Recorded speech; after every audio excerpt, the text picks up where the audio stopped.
didn't move them over. Good morning, everybody. How are you doing? Welcome to a special bonus live question and answer here with Dr. Ellithorpe and myself, Talon Ellithorpe, practice manager here at Test and Longevity Center. It's so good to be back with you guys. It's been a while since I've been able to sit here with you, Doc. We've been working diligently in the background, keeping things running while we've had two of our full-time doctors out on maternity leave. They're both back, thank God, and we're training up and bringing on some more physicians to add to the team. And you really wanted to do a few of these extra Q&A sessions with our audience just to catch up as we've been getting in so many questions, which is wonderful. I'm so glad that we're able to serve the community and our patients as well too, and answer some questions as it's been hard to get in to see our doctors here. Yes, yeah. Well, it's a service. We want to do this for our patients. The TLC Health Freedom Tribe is just worth serving. And I think if we can get these YouTube series continued, and you can put in your chat questions or email them in, and you'll put the link on there again. Yes, actually, if you look right in the description of any of these videos, including the one today, you'll see a link there where you can post your question anytime, not just while we're doing the live stream. Of course, today, right now, if you're watching live, go ahead and post your questions in the chat section of the video, which would be off to the right-hand side, and we'll be answering those today live. Mm-hmm. But in the description of the video, so just under the video, you might have to click more to see the full description. There's a link there where at any time, any day, you can post your questions. Yeah. We won't lose those. And we make sure that we go through and answer those questions every single week. Yeah, and I answered all the questions last Monday night. Awesome job. I cut them through, and I did all the questions on the chat. Right.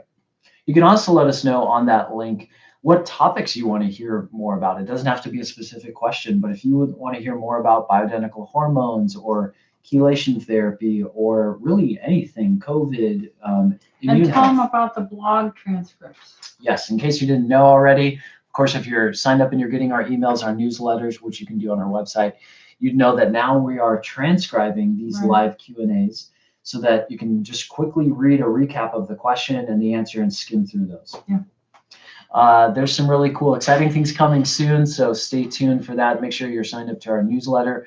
But wanted to let you know right now that we have a couple of items on available that we talk about here. Our most popular ones are now available for subscription at a discount. So instead of waiting to run out and going and placing an order, you can now order things like the TLC Energy Core, the Vitamin D with K2, and a few of our other products. We're trying this out to see how it works and how it sticks. You can just have an auto subscription and it'll ship out to you every month, every 2 months, every 3 months. And you'll get a nice 10% discount as well as free shipping on that. And there was one of the questions a week ago or last week or last Monday about one of the senior citizens has difficulty trying to use the computer and such. If you go through the questions, would you look for that one? I did see that. And we're working hard on the back end to make it even easier to use. Wonderful. Yep. Unfortunately, we have a couple of requirements on our TLC Doctors store as to what we can show, what we can say. It has to be to patients, so we have to verify patients. So there's a couple of hurdles to go through there, but we're trying to make that as easy as possible. And very soon, we're launching a new sister website that'll be called Proven MD that anybody in the world can interact with us with, and we'll have education content on there. We'll have products available because right now you can't get a lot of these things unless you're a patient. Good. Wonderful. Thank you, Talon. Of course. Thanks to our team behind us Yes. and the staff. They're doing an awesome job here making it able for us to do this here. And Ryan, who is our tech gentleman. Okay, well, without any further ado, why don't we start jumping into some questions that we have here today? Okay. All right, question number 1. Robert Pinsky, what group of people are most benefited by eating phytic acid boxers? Oh, I think it's a joke. Phytic acid boxers. Phytic acid boxers. Yes. Thank you, Mr. You can always count on Robert for a good job. Yes, Bob. Thank you. To start our series back on Fridays with a bang. Thank you. Amala says, hi, Dr. E. What is your opinion on dental x-rays every year? Is that too much radiation? I don't see the point of it now. I'm not a trained dentist, so I don't have the understanding of the need for it. But if they are doing specialty work and they have to see the shift or alignment, especially as you get older and the bone can recede, maybe it's necessary. I don't know the sieverts that's the radiological term for the exposure. I don't know the number. Ask your dentist how many sieverts, sieverts that you're getting exposed to. If it's one or two, that's generally a low dose risk. And there is so much that we've learned over the last couple of years about the connection between oral health and your whole body's health, right? There's links between cancer and heart disease. Yeah, with oral. So oral health is definitely very important. And I would recommend searching for, we have a couple in our area here in Tustin, but holistic dentists who just seem to be more in attune with things like root canals, the pros, the cons with that, amalgams, what types of amalgams are toxic, non-toxic. And that's going to be the person that I would talk to about radiation, x-rays. And my general understanding, and I know very little about dentistry and x-rays, but the x-rays today are much more advanced and use much less radiation for a digital x-ray versus old school x-rays. Good question, Amala. All right, Christina. Hi, doctors. My toddler is a little low on iron and is a few pounds underweight. What could I do? Have them eat meat. Get them eating red meat and spinach, things like that more, instead of entertaining food. Mm-hmm. Yeah, my wife is anemic, and we are always watching her iron, and we try to get as much red meat into her diet. We cook on a cast iron skillet. Let's get a little extra iron that way. We'll take spinach, and you can just Google foods high in iron, and we'll get those foods more into her diet as much as possible. Of course, there's iron supplements you can take, like Slow Fee, which is a little bit easier on the gut. Hemovite. But you have to be careful as a man that you're not eating out of that iron skillet, because iron accumulation in a male is a risk. Really? Yeah. For heart disease and cancer. How would I know if I'm accumulating it? You would have to measure your iron levels. I see. Since your wife is a phlebotomist, have her draw your blood. Since your mother's a doctor, I'll draw the iron levels. Good to know. Okay. I love my cast iron skillet. So, Robert says, I have been diagnosed with a non-itchy pruritus ani. It burns a few hours after a bowel movement. I have taken orthobiotic 225 and then the daily capsules. Is this a beneficial bacteria issue? Are there other things I can do? I would honestly get a spray bottle of Argentine silver. And after using the bathroom, I would spray the area there, and that will decrease the bad bacteria. It'll enhance quick drying, which will promote healing and kill off adventitious bad bacteria. Orally, you would want, of course, to be taking the probiotics. That's excellent, and adequate water, but fiber. So make sure you're getting enough fiber in. But really what you need to do is get that skin in that area dry as quickly as possible. So if you put Argentine spray there and then just pat it, you'll have quick drying, and then the itch should go away quickly. And you can spray that area all the time, anytime, with it or without the itching there.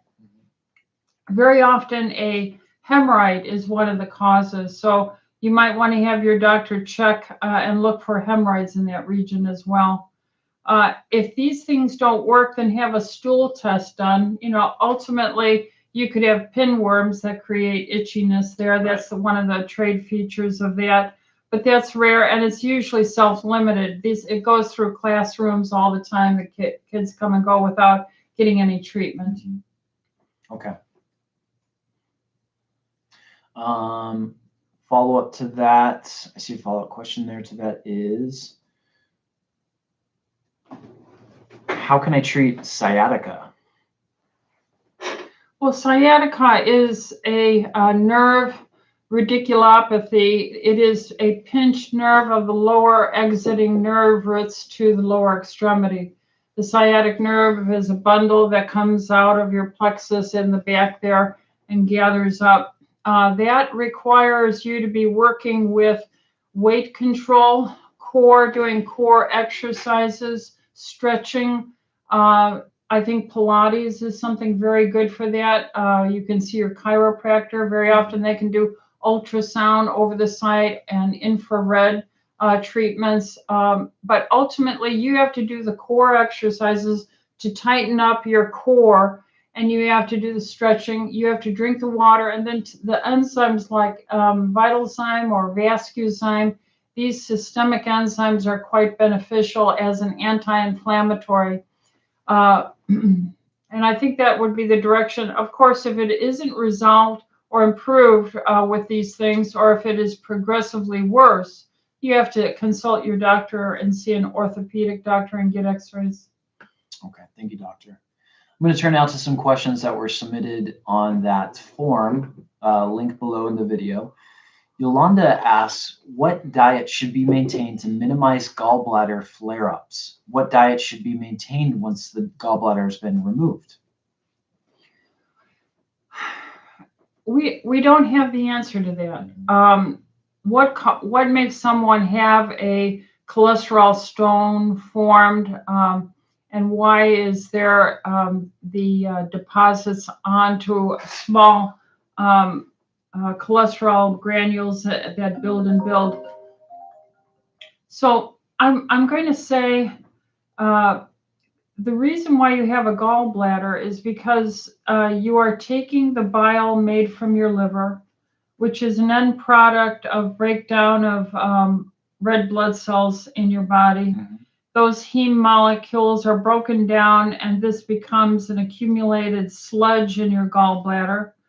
Then this is turned into kind of like a sludge that will help dissolve your fats, okay, as you eat fat. The lack of a gallbladder doesn't mean you don't produce bile anymore. It just means that you don't have a reservoir, the bladder, the gallbladder, to hold it. So it can still, you can still excrete that, but I would take a digestive enzyme with eating. What diet supports it?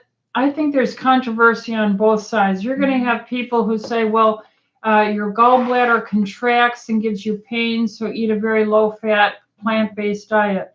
The others say taking a rich, healthy fats in your diet is just what you need as an anti-inflammatory and whole body health, and that allows the gallbladder to contract and to discharge itself.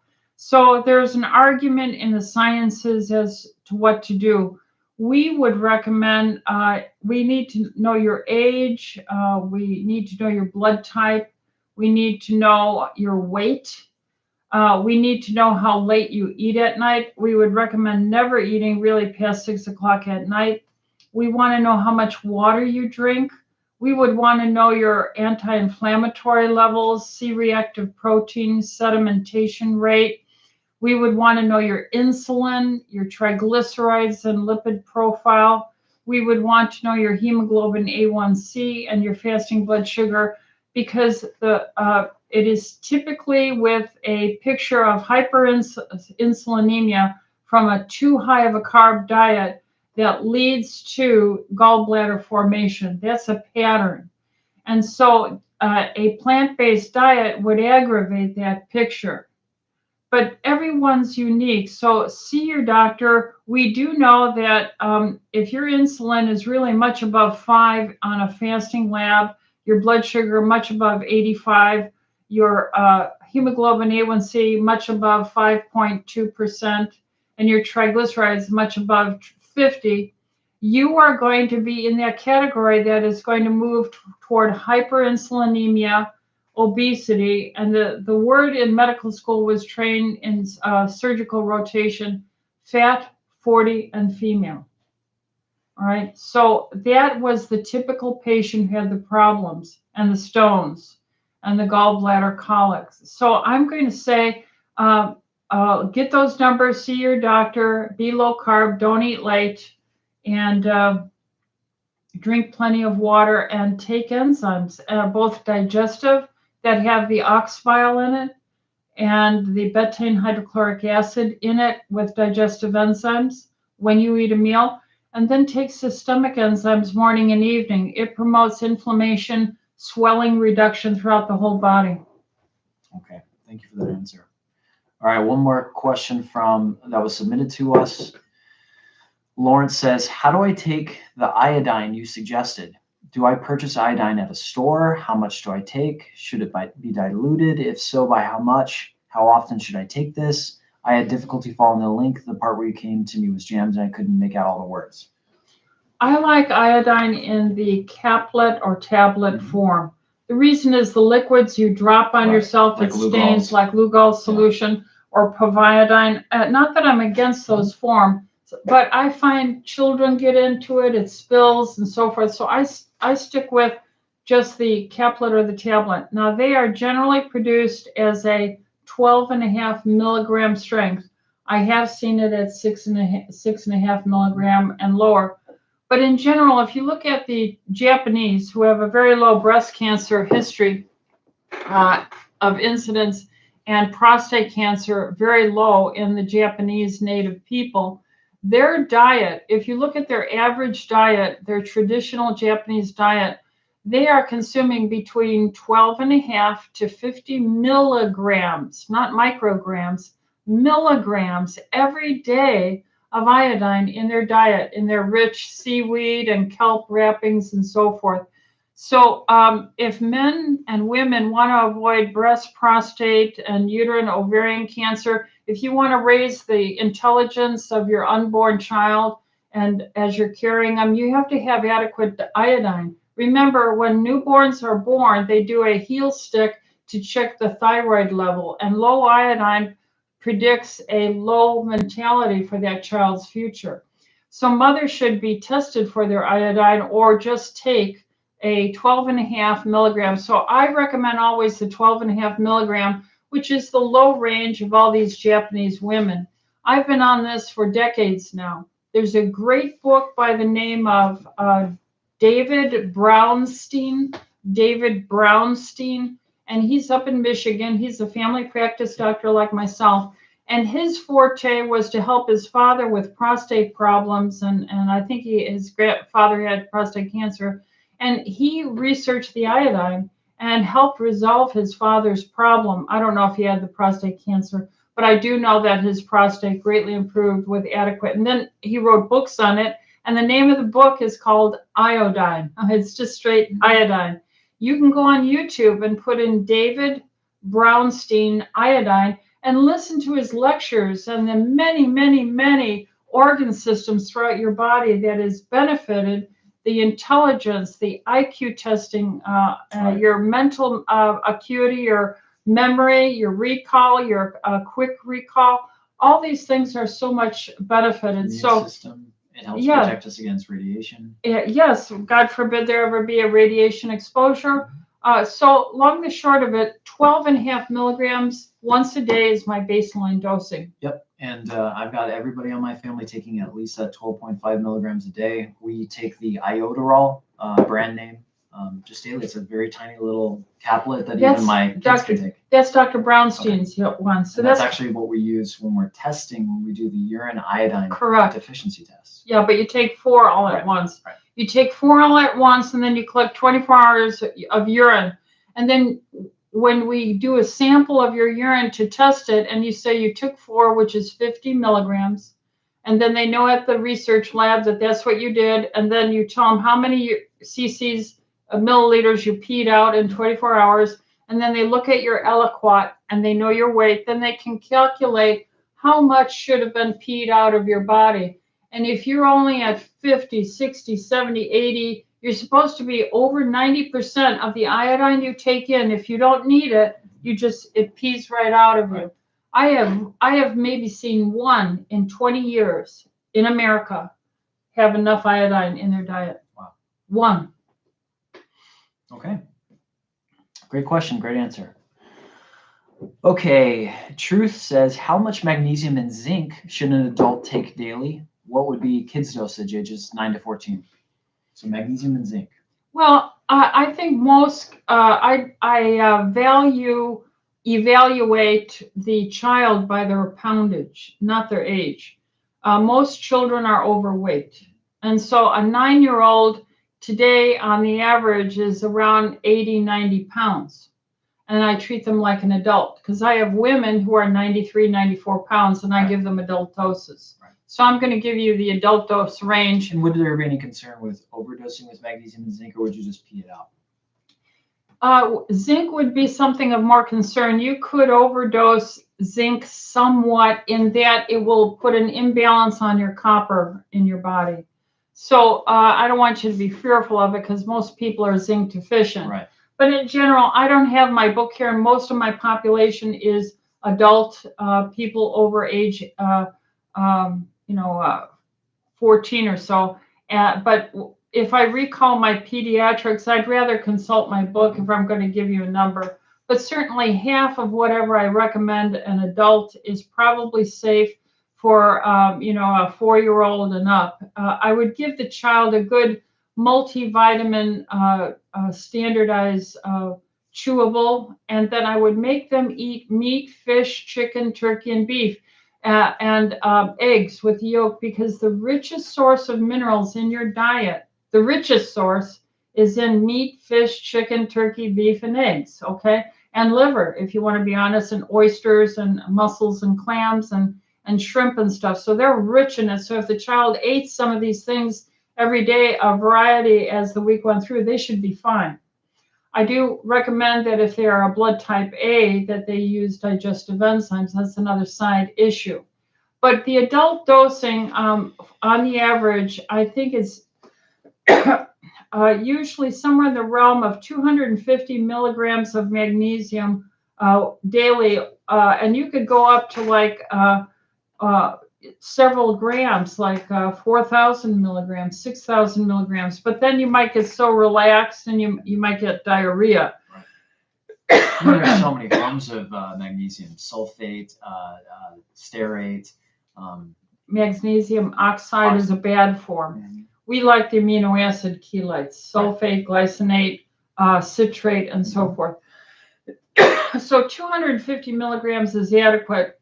I think 500 is probably smarter. And then the zinc. I think a zinc daily dose somewhere around 5 to 10 milligrams every day, it should be adequate. Right.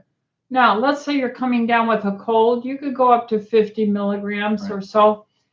I saw numbers with the COVID references up to taking 200 milligrams of zinc a day. Wow. 200, but I didn't see them put an endpoint. You could do that for a week, okay, to really get your zinc reserves up. But honestly, I've always had my patients on a very well-designed multivitamin mineral that had these things in it. Right. And hence, none of my patients had a problem with COVID. You put that in your energy core, a daily dose of zinc. Yes, yeah. Now we have separate TLC multimin. Right. We have reacted zinc and reacted magnesium.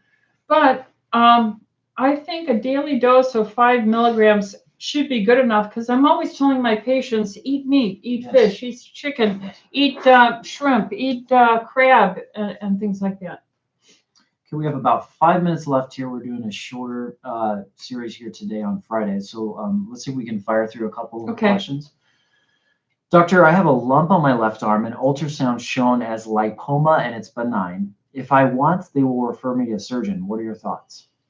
Well, it depends on how big it is and where it's at, and if it's interfering with where you're bending your arms or bumping your elbow. So this is more a functional thing. Like if it was at the bra line of a woman, if it was at the belt line of a man, if it's interfering with the creasing and the level, then I would say, yeah, get rid of it. Outside of that, and if it isn't very big, I'd leave it alone. Okay, good answer. Carr says, any thought of TLC doing its own version of NT factor powder and charging less than the $95 a jar like Allergy Research Group charges now? You know, it's so funny that you say that, because we very soon will have our own version of that. I know you worked very closely with Orthomolecular Products. They have this great product that we'll be releasing to our patients here soon. It's going to be called I think it's just called phospholipids. Yeah. So that is the same thing as NT factor. Actually, I think this one has several benefits. One thing is it's more cost effective. You can see the size of this versus the size of this. So more bang for your buck. And second thing is I know for sure that we looked into the sourcing of this, and it's organic sunflower versus soy potential. Right. Okay. And so you can see I am always trying to look for a way. Talon's always working our team to find sourcing, but you have to understand the work it goes into, where it comes from, the analytical assay sample bases, and then the manufacturing facility, good manufacturing practices, on and on and on. And then before we can do that. Yeah. Where's the research? Which you've done a lot of research with lipid replacement therapy, and this stuff is so great at repairing those cell membranes, helping get the nutrients into the cells, get the waste out of the cells. I put a scoop of this in my baby's formula every morning. Yeah.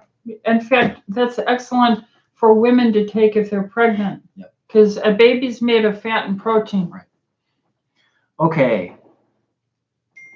Emmer says, I'm on day 3 of having COVID, headache, fatigue, occasional fever. Are my symptoms right now? My throat feels a little rough too. I see some redness, but no sore throat. Do you have any in-house treatment? I would take quercetin dehist. I would use 2 capsules. That'd be 400 milligrams twice a day. And I would take, we have Immune Protect. That's all the high-dose vitamins C, zinc, and nutrients that are specific to viral illnesses. So Immune Protect has the zinc and the elements, but it doesn't have the D, because I vary the D dosing so much. So I would probably double your vitamin D dose for the next week or 2. And then I would take extra zinc. I would take dehist with quercetin. And if you're have it, you're plenty of vitamin C, although it's in that Immune Protect. You could come in for a vitamin C drip intravenously. And we can prescribe ivermectin for you or hydroxychloroquine.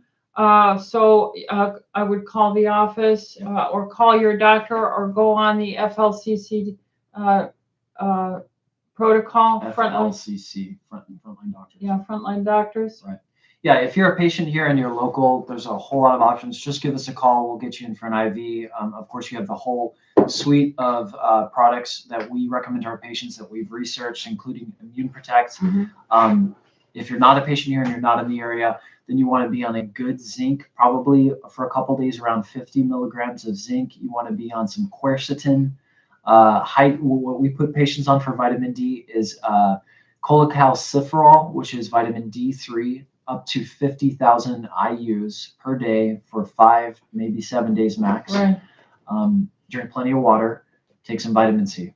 Yeah. Rest. Right. Okay, and you should be fine. And the quercetin aim for 600 to 800 milligrams, a total daily dose. Yep. Okay. Just about out of time. See if we can squeak in one more question here. What is your opinion on cryotherapy? Also, alkaline water. Cryotherapy for what? Oh, yeah. I am really excited about this. I've always wanted to try it. It's this idea that you get in this tube, the icing, nitrogen, for 3 flash minutes. colds, creates a neurological response. I think it's to be determined, and that's because Dr. Ellithorpe needs to read more about it. So I don't know how many studies or research they've done on it, but I've heard things like chronic pain, inflammation. It kind of resets the brain by shocking it into this cold state. Helps with your metabolism, burning fat, that type of thing. Yeah, and then ice baths. Yes. Ice baths. So maybe you could save some money and take a bag from the gas station, dump it in your tub, and then get in that for 5-10 minutes, and then take a hot shower. I'm thinking of one of our patients and one of my good friends, Justin. He ice baths, and I've been over to his house, and he actually has this unit that keeps the water super, super chilled. I mean, it's really uncomfortable to get in, and you get up to your chin, but afterwards, the feeling, it's like these endorphins are just released in your brain. It's so good. Cool beans. Well, so is that called a bather's high? Sure.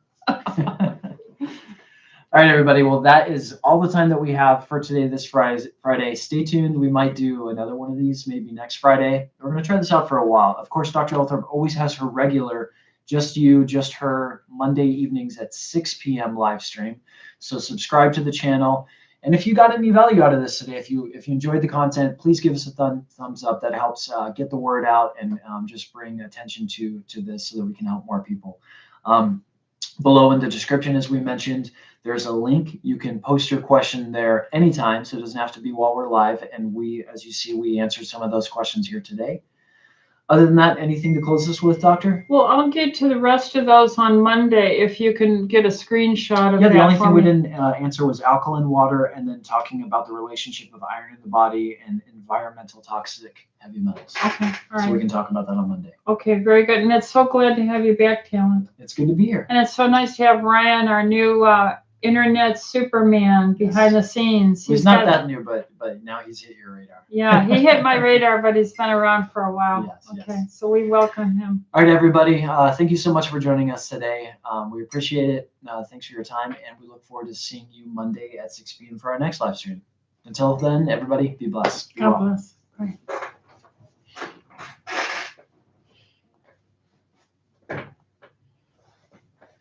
I will